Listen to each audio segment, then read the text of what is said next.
cha kujivunia ila neema yako, neema yako yanitosha. Sina cha kujisifia ila neema yako, neema yako yanitosha. Oh, neema yako yanitosha. Sina cha kuonyesha. Neema yako yanitosha. Sina cha kujivunia ila neema yako, neema yako yanitosha.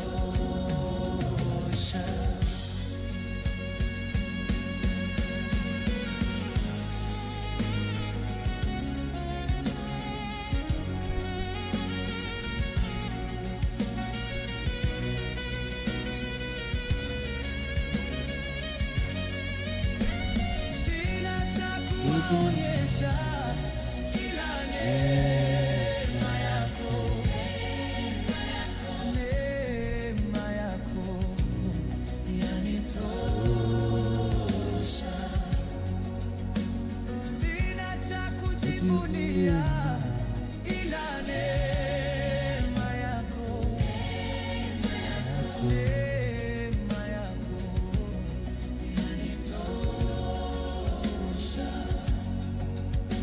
Sina cha kuwaonyesha ila neema yako, neema yako yanitosha. Sina cha kujivunia ila neema yako, neema yako yanitosha. Neema yako.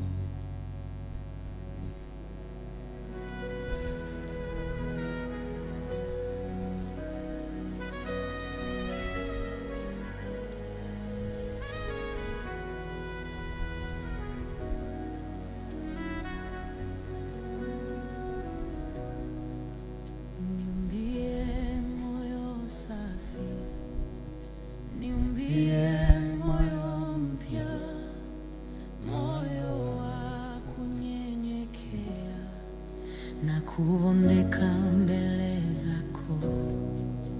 Niumbie moyo safi, niumbie moyo mpya, moyo wa kunyenyekea na kubondeka mbele zako.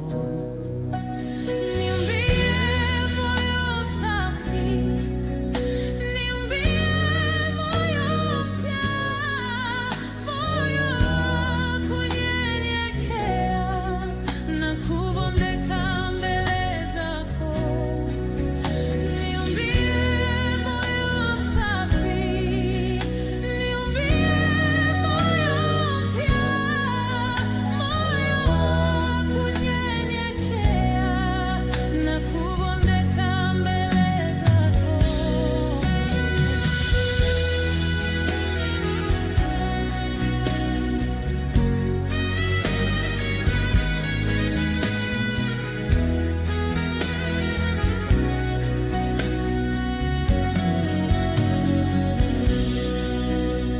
Niumbie moyo safi, niumbie moyo mpya, moyo wa kunyenyekea na kubondeka mbele zako Baba. Niumbie moyo safi, niumbie moyo mpya, moyo wa kunyenyekea na kubondeka mbele zako. Bila wewe mimi siwezi kitu, bila wewe siwezi kitu.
Hakuna wa kufanana, hakuna wa kufanana naye.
Yetu Baba na kuamuru, unatuwezesha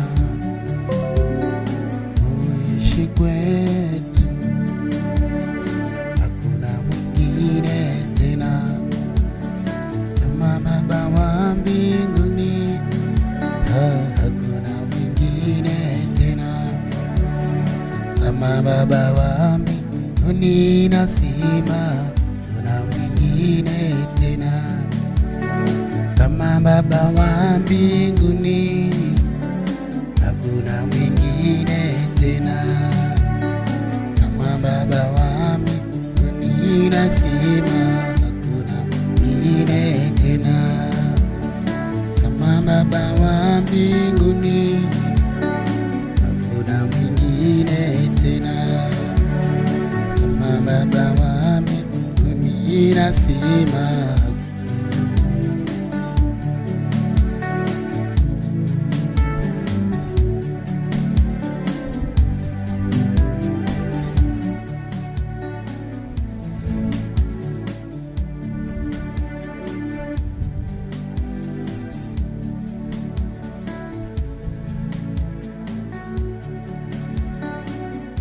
asante Yesu, asante kwa rehema zako, asante kwa baraka, asante Bwana kwa ushindi, asante mchana wa leo Baba, ni asante kwa wema wako na nguvu zako, asante kujalia neema na baraka na ushindi, asante kwa wema wako na nguvu zako. Useme nasi, uzungumze nasi, tuongoze, tujalie neema, tujalie kibali chako, na ukatujalie neema yako.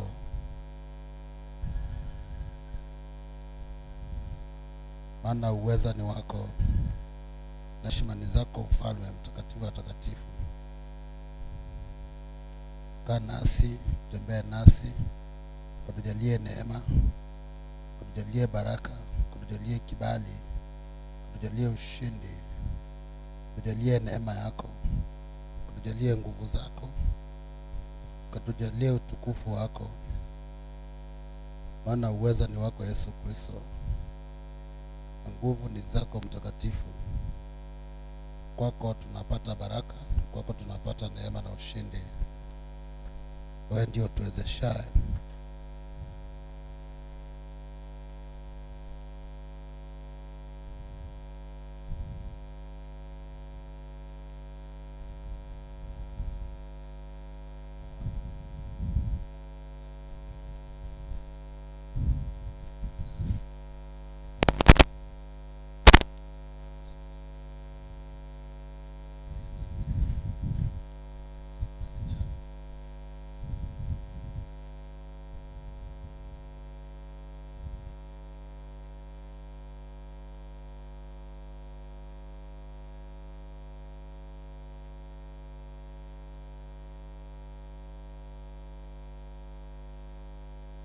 Thank you, my Father.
Karibu kwa ibada ya jioni ya leo. Maandiko yanasema ya kwamba tumshukuru Bwana kwa kila jambo. Watu ambao waliishi na Mungu walimshukuru Mungu, na Mungu anapenda watu wanaomshukuru. Sometimes watu wakipitia shida huwa wanaacha kumshukuru Bwana. Kana ni kama Mungu amekuacha kwa njia moja ama ingine. Naona kama Mungu ameenda mbali na wewe, labda Mungu amekuacha, labda vitu hazikuenda vile mwenyewe ulikuwa unataka. Lakini Biblia inasema ya kwamba mwanadamu amshukuru Bwana kwa kila jambo. Unamwambia Mungu tu ni asante kwa kila kitu ambao unafanya. Kumshukuru Bwana kwa shida, kumshukuru Bwana kwa dhiki, kumshukuru Bwana kwa mambo yote. Unamwambia tu Mungu tu ni asante kwa ile kazi ambao ametenda katika maisha yetu. Kumshukuru Mungu si lazima ukuwe umepata kila kitu.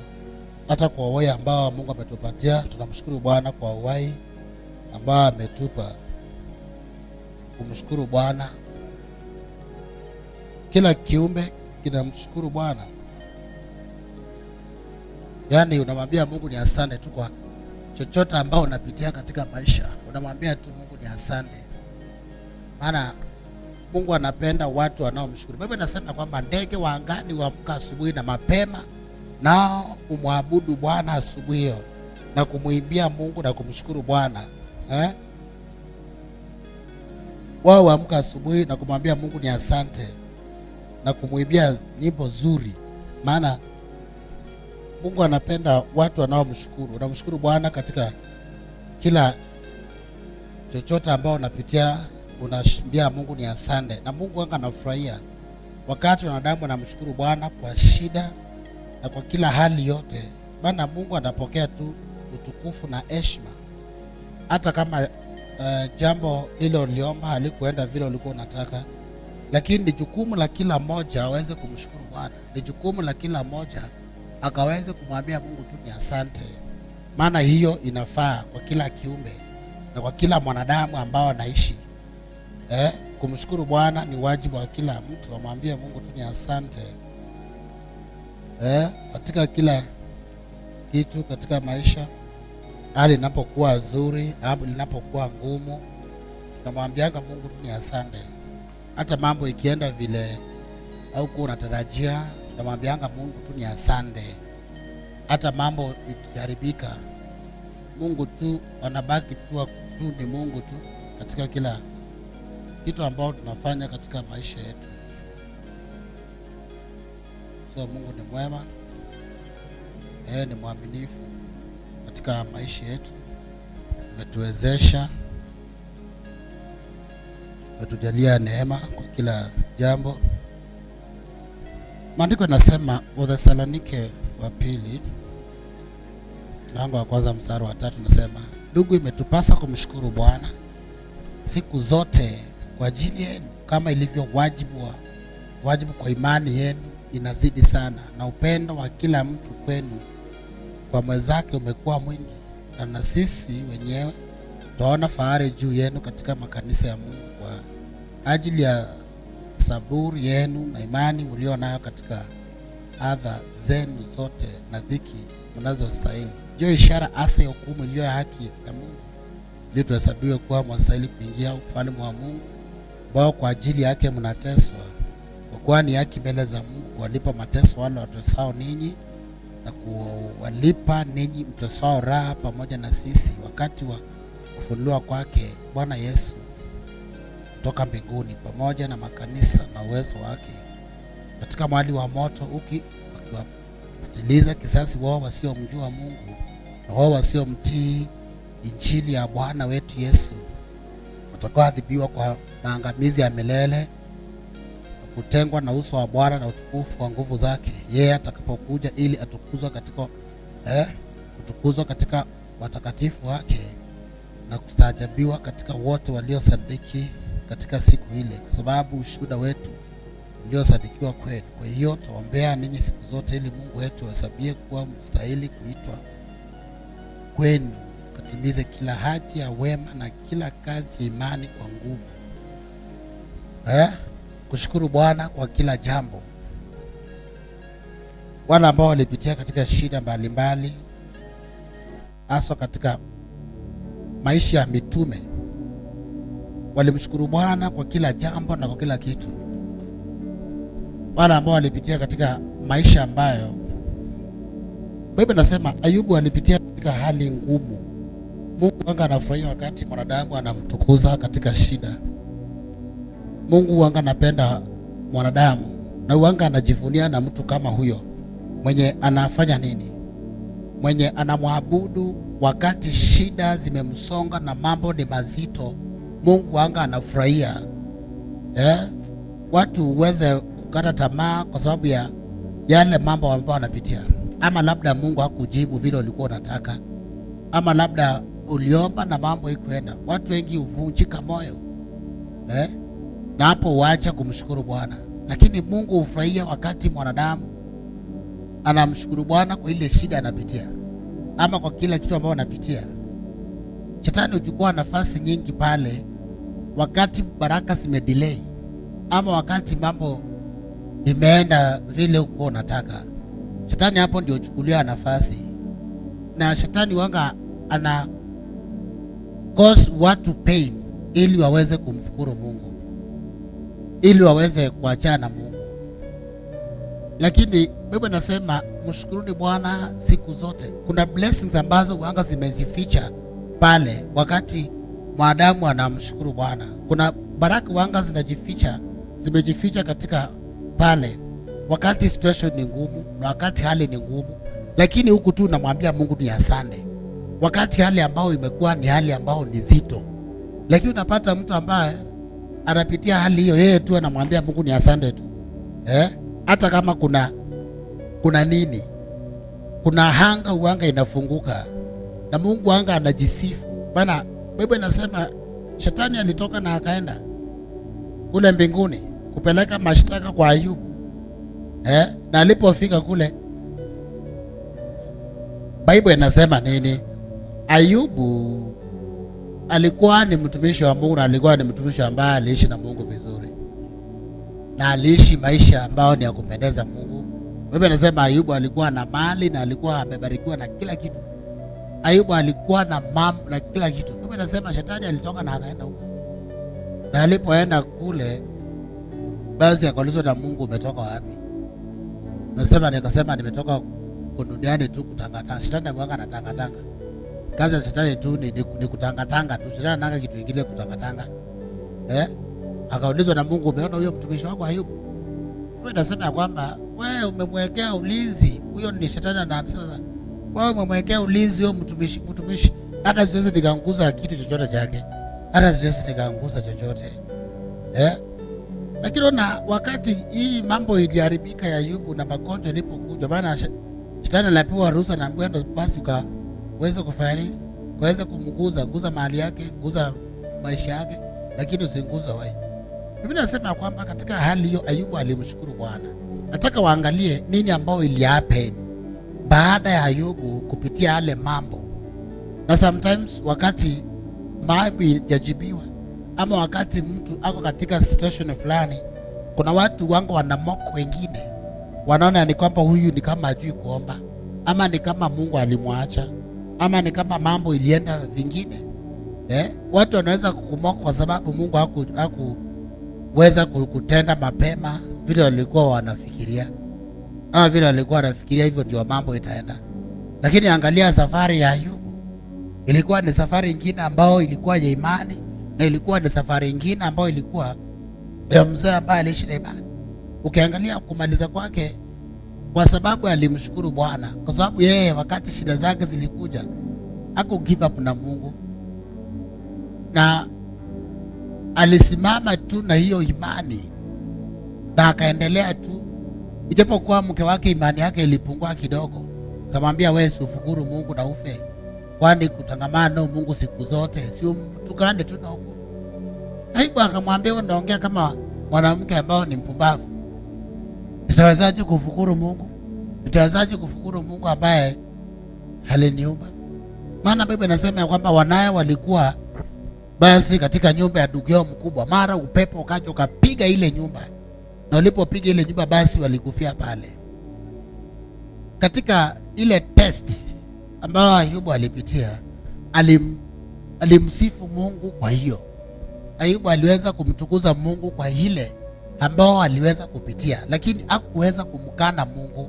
Huyo mzee alisimama tu na kumwambia Mungu, ni asante kwa ile kazi ambao umetenda. Biblia inasema mwisho wake aliweza kuongezewa double na double na double. So katika nyakati ambao tunaishi, test zinapokuja, watu wana kwamba ni kama Mungu amewaacha. Watu wengi give up wakati test inapokuja. Maana test wanga zinakuja katika maisha, majaribu kuja maishani, na hizi test zinapokuja basi unaweza kama kuona ni Mungu amekuacha. Unaweza fikiria ni Mungu ameenda mbali na wewe. No, si hivyo. Biblia inasema, hebu nisome maandiko kidogo hapa.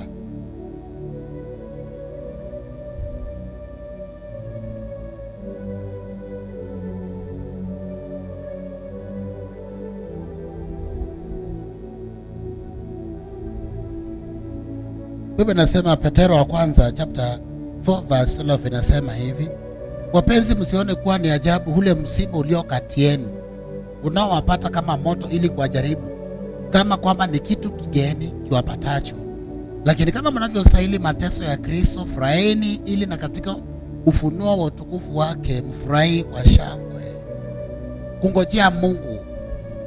Hakuna mtu ambaye alingojea Mungu akiwa katika situation nzuri. Wale watu ambao waliwait kwa Mungu, walingojea Mungu katika situation ambao ilikuwa ni hali ngumu. Kungojea Mungu inakuanga ni situation ambayo inakuanga na shida, inakuanga na mateso. Maana ni uko pale kwa waiting. Inasema vizuri, wapenzi, msione kuwa ni ajabu ule msiba ulio kati yenu unaowapata kama moto, ili kuwajaribu kana kwamba ni kitu kigeni kiwapatacho. Lakini kama mnavyostahili mateso ya Kristo, furahini, ili na katika ufunuo wa utukufu wake mfurahi kwa shangwe. Hiyo ni Petero wa kwanza chapter 4 verse 12 verse 13. Lakini kama mnavyoshiriki mateso ya Kristo, furahini, ili na katika ufunuo wa utukufu wake mfurahi kwa shangwe. Hiyo ndio inaitwa kukomaa katika wokovu. Wakati hali inapokuja, wewe tu unashikilia Yesu Kristo. Wakati hali inakuwa ngumu, wewe unashikilia Yesu Kristo. Wakati mambo imeenda vile ulikuwa unataka, wewe unashikilia Yesu Kristo. Wakati mambo yanaenda vingine, wewe unashikilia Yesu Kristo. Hiyo ndio inaitwa kukomaa katika wokovu. Maana Mungu upendezwa na mtu ambaye katika situation na katika hali yeye ushikilia Yesu Kristo. Maana ni nani mwingine atakuokoa? Ni nani mwingine ambao utamulilia? Ni nani mwingine ambao utaweza kumkimbilia? Maana atakayekulipa after kuvumilia ni Yesu pekee. Si mwanadamu atakuja kukulipa. After kuvumilia, nani atakuja kukulipa? Sasa nasema msione kwamba ni ajabu ile mateso, furahini katika huo moto. Biblia inasema Shadraka na Meshaki basi waliinukiwa, na walipoinukiwa basi walienda wakatupa kwenye ile shimo la moto lilikuwa litupwa kule.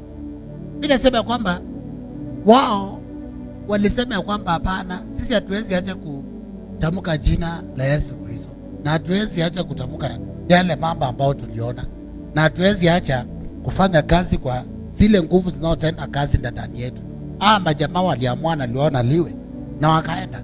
Kwa hivyo nasema kwamba walipoenda basi kwa sababu walisimama na kusema kwamba kutetea jina la Yesu Kristo. Huwezi ukatetea jina la Mungu na ukabaki the same. na huwezi ukatetea imani yako na ukabaki the same. Ijapokuwa katika hali hiyo ya kutetea Yesu Kristo, na wengine washainuliwa na wengine wako juu yako. Kuna wengine ambao huondokea wengine kwa sababu ya hali fulani, kama wakati uko waiting. Kipindi cha waiting kinakwanga ni kigumu. Kipindi ajabu ni cha waiting. Kumbuka mambo ya hawa wanawake wawili, Penina na Hana. Huyu mmoja alidua tukana mwingine kila siku, maana yeye alikuwa na watoto, huyu mwingine hakuwa na watoto. Waliishi hiyo maisha, waliishi hiyo maisha ya kukufurishana pale. Biblia inasema ijapokuwa Mungu alikuwa amefunga Hana tu, lakini mzee wake alikuwa amempenda. Kipindi cha waiting ndio kile kipindi ambacho Abrahamu alikuwa amekaa kwenye mtu uitwao mwaloni, na akiwa amekaa katika ule mtu uitwao mwaloni, basi malaika walikuja wakamwambia sasa Sara atakuwa na mtoto majira kama haya. Biblia inasema Sara alicheka. Kipindi kile cha waiting ndio Abrahamu alienda akauliza Mungu, sasa naenda zangu na sina mwana, nani atakaye miliki nyumba yangu? Hali ni zito, ako na mali lakini uzendi huyo, na ni mzee wenye mali. Akikufa leo, akienda leo, nani atakaye miliki hiyo mali? Biblia inasema nini? Mungu akamwambia atakaye miliki mali yako ni uzao utakao toka katika viuno zako. Na story hii mtu ameenda amefika miaka ile, ako miaka mingi, miaka yake imeenda. Kipindi cha waiting watu umoko watu wengine. Kipindi cha waiting watu umoko watu. Kipindi kile watu wanaonanga ni kama Mungu alikuacha, watu wanaonanga ni kama Mungu alienda. Kipindi cha waiting, maana wamekuona umekaa mahali pamoja siku mingi, umeishi mazingira hiyo siku mingi, unaamukianga hapo, unashindanga hapo, wamekuzoea ukiwa hapo, lakini usikufe moyo. Uko katika kipindi cha waiting, yani unangojea, maana siku inakuja ambao sasa Mungu anakuja kukupea thawabu yako. Maana Mungu anakuja sasa akuinue na akupeleke kiwango kingine. Mungu anakuja na aweze kukupatia baraka na aweze kukupatia ushindi kwa jina la Yesu Kristo. Uko katika kipindi kigani? Ni cha waiting. Kipindi kile cha Mungu naomba utende, kitakuwa ni kipindi kigumu. Na hapo ndio nasema baraka zinakujanga hapo. Kama wewe mwenyewe utasema nini? Utasema sasa mimi namshukuru Bwana. Hana alimimina roho yake na kushukuru Bwana. Alimimina roho yake kwa Mungu na akasema hapana, mimi sitakufa moyo. Niko katika kipindi kile nangojea. Na Biblia inasema wanaomngojea hawataweza kutayarika. Wanaomngojea Yesu Kristo basi watakaa. Labda utaenda uone watu wengine wako blessed, usi give up.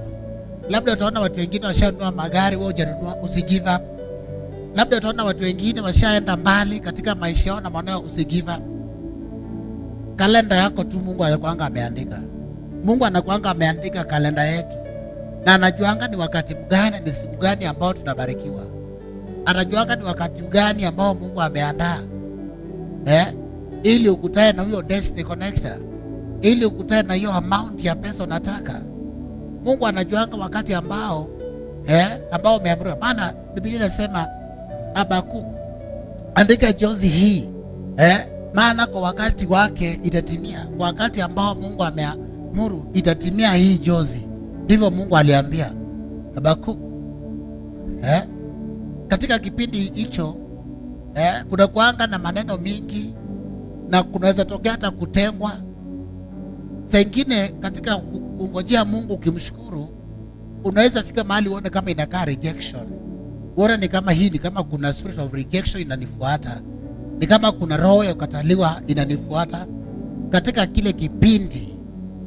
Lakini wakati Mungu anakuja, Mungu hujaga kuaibisha wale ambao walikumoka. Mungu anakujaga kuaibisha wale ambao waliona kwamba ni kama Mungu alikuacha. Mungu anakujenga yani kuosha wale watu ambao waliweza kufanya, wale walikumoka. Mungu tu anakuja kukubalishia. anakupatia neema. Lakini ukweli, kuna baraka katika kumshukuru Bwana kwa kila jambo, kumwambia Mungu ni asante kwa yale ambayo napitia, ni asante kwa yale ambayo macho yangu inaona, ni asante kwa ile shida ambayo unapitia. Unapomwambia Mungu ni asante kwa hiyo, naye Mungu naye basi ufurahia. Malaika upiga makofi mbinguni wakati mbingu zinakuangalia katika situation fulani. Mbingu ziko na macho, zinaona huyu mtu, angalia vile ameshikilia uaminifu, vile ameshikilia jina la Yesu Kristo. Sasa mbingu nazo zinafurahia, Mungu naye anafurahia. Na hapo ndipo upatapo nguvu za kukomaa. Unakomaa sasa kutoka hapo. Unapata nguvu mpya kutoka hapo. Unapata mamlaka kutoka hapo. Unapata neema nyingine. Maana maandiko imesema nini? Nitarudi hapo tu kwa maandiko tena. Maandiko yanasema nini hapo?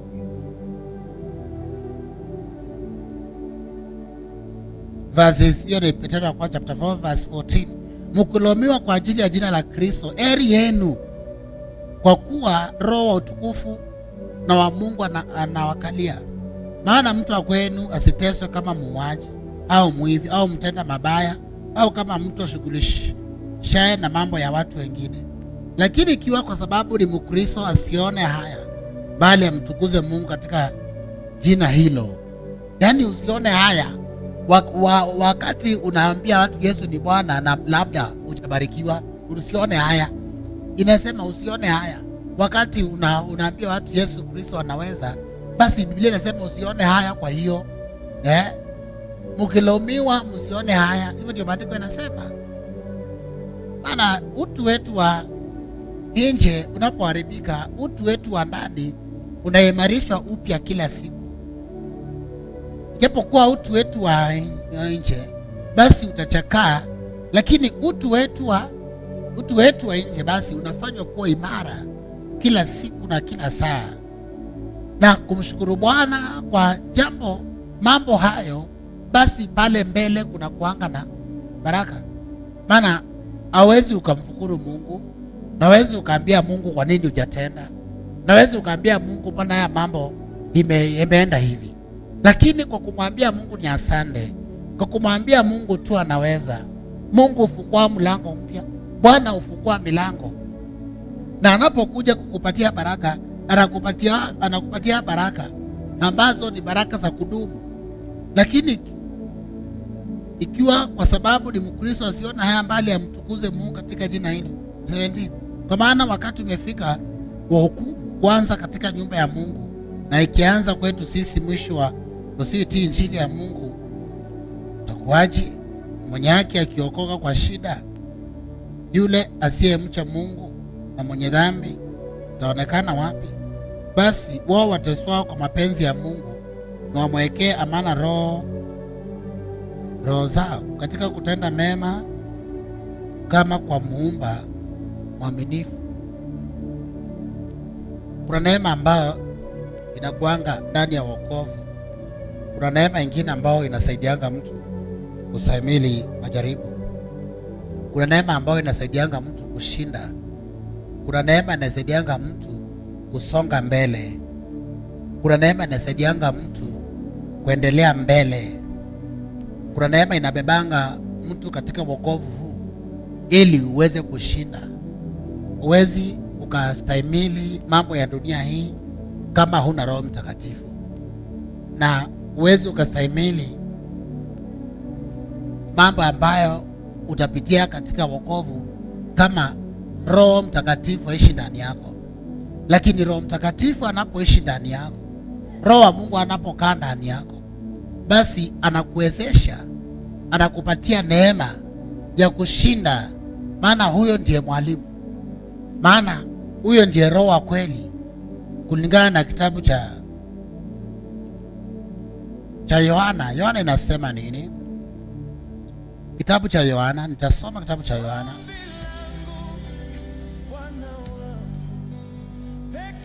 Kitabu cha Yohana nitasoma, tuone vile maandiko inasema. 16 Yohana 16. Hapa ni maombi Yesu aliomba.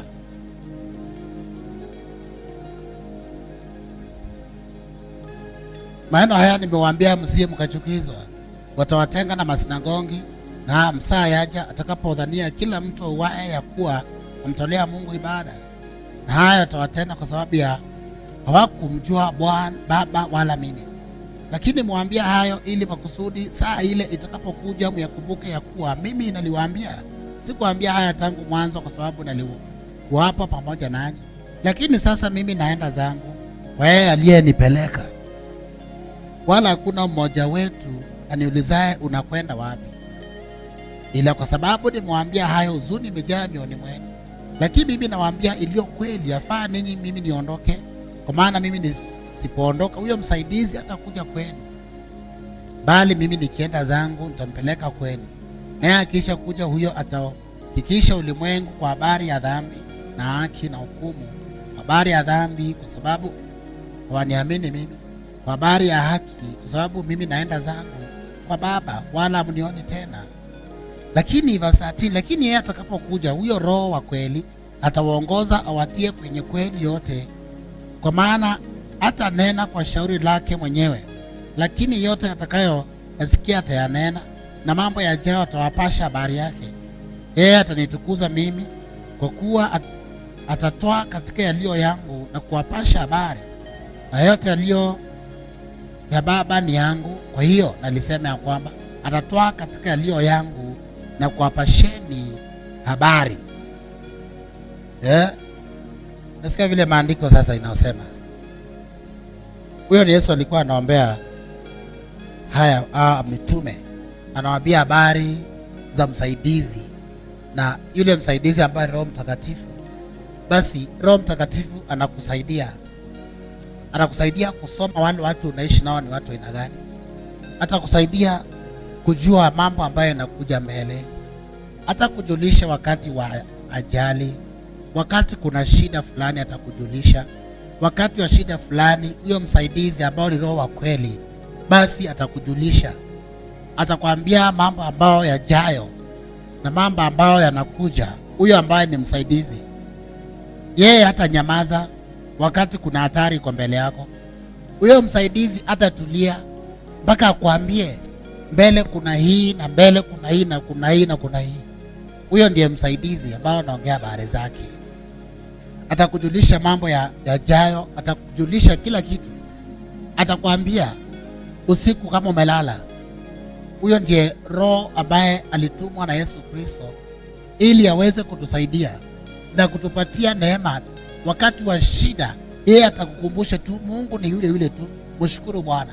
Wakati wa taabu, huyo msaidizi ambaye Roho Mtakatifu atakuwa tu anakujulisha, anakuambia homba, Mungu bado hajakuacha. Huyo Roho wa kweli ambaye Roho Mtakatifu, hata kama mambo ijaenda, lakini utasikia ndani yako kuna peace, uko na amani nyingine katika situation hii. Utafeel uko na amani ambayo si ya kawaida katika hali ambayo unapita. Utafeel katika moyo wako kuna peace of mind fulani ambayo si ya kawaida. Utafeel kuna amani ambayo ni amani nyingine ambayo hujui hata inatoka wapi. Maana huyo Roho wa Mungu anapokuja ndani yako, basi yeye atakupasha habari. Anapokuja sasa, yeye huyo Roho Mtakatifu anakuwezesha, anakusaidia katika maisha. Atakwambia hatari inapokuja, atakuletea ndoto kwa mtu ambaye yani anakuwazia mambo mabaya. Anapokuja msaidizi ambaye Roho Mtakatifu, yeye ndiye atakusaidia kumshukuru Bwana. Lakini wokovu utakuwa ni ngumu kustahimili wokovu kama huyo Roho Mtakatifu yuko ndani yako. Kama huyo Roho Mtakatifu yuko ndani yako, basi hata hautaelewa neno la Mungu, na hautaelewa neno la Mungu linamaanisha nini, na hautaelewa neno la Mungu linakusudia nini katika maisha yako. Na hata kama profesa itakuja katika maisha yako, basi utaelewa. Maana yule Roho Mtakatifu ndio tusaidia hata kuelewa Biblia. Tukisoma hii verse naelewa inamaanisha hivi, tukisoma hii inamaanisha hivi. Na katika situation inapokuja, basi yule Roho Mtakatifu ndiye anatusaidianga ya kwamba katika ndani ya roho zetu tunafeel tu kumshukuru Bwana. Ndani ya roho zetu tunafeel tu kumwambia Mungu ni asante. Maana akiwa ndani yetu, yeye hushuhudia mbingu. akiwa ndani yetu, yeye ushuhudia Baba, yeye ushuhudia Yesu mwenyewe, maana hao watatu ni kitu kimoja.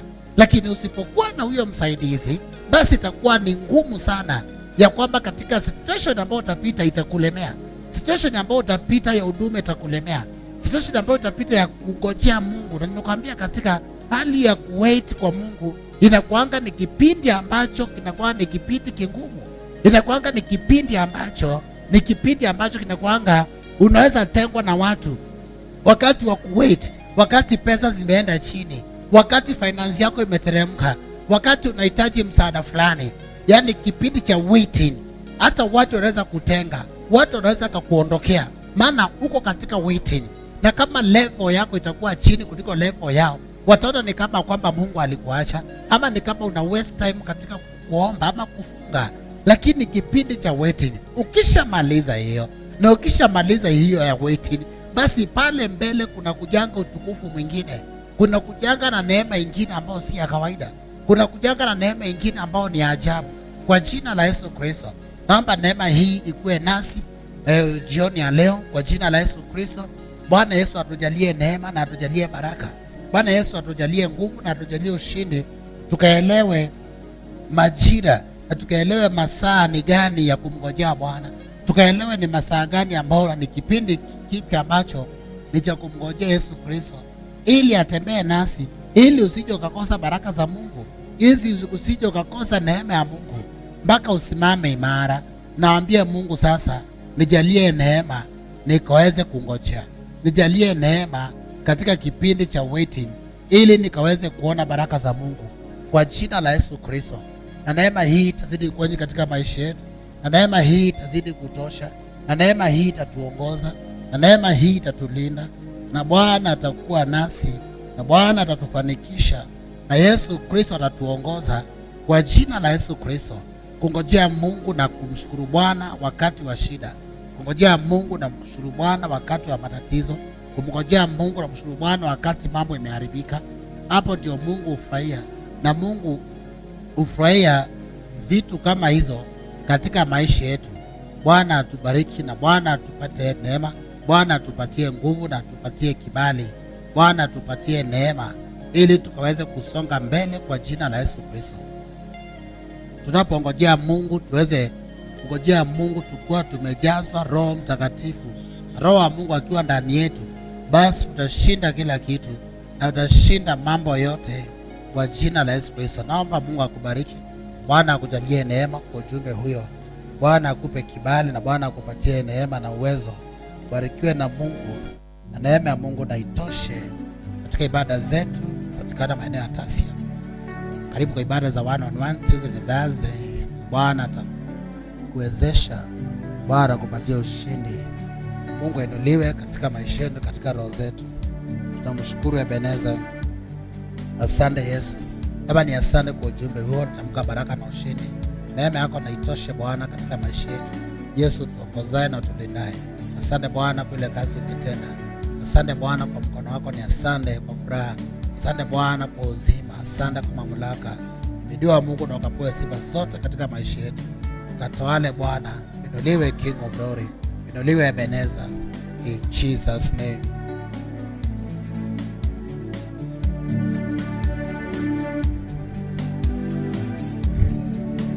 Asante Kristo.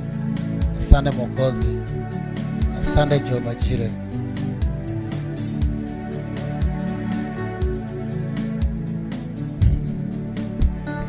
Asante Mwokozi. Asante Bwana Yesu. Katawale Bwana.